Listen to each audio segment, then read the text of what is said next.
Pero hindi pa ako tapos, ang sabi ng inay ko. Isa pa, ang sabi niya. Isa pa. Kaya tumayo kong muli at ibinalik ang ngiti.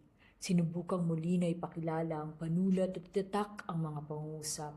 Sinubukang ang wika'y mangusap sa mga pusong handang mangarap. Pero bulag ang karamihan at bingi ang kalahatan. Nanatili sa kawalan ang mga nilikhang pinaghirapan na iwang napabayaan ng mundong walang pakialam. Maraming naging mali, maraming naging palpak. Ang bawat mali sumusugat at ang bawat kapalpakan ay nangangagat. At ang tanging naging palaisipan ay ang naging dahilan ng kabiguan. Pero hindi pa ako tapos, ang sabi ng kaibigan ko. Isa pa, ang sabi niya. Isa pa.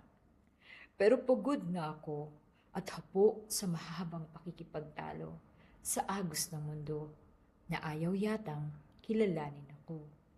Kaya tinigil ko ang lahat. Tinapos ang pakikipagbuno at muling kinilala ang puso na matagal na nahahapo. At sa katahimikan ng kawalan, hinayang ang puso ang mangusap. Kinilala ang galaw ng universo at niyakap ang sinisigaw nitong kwento.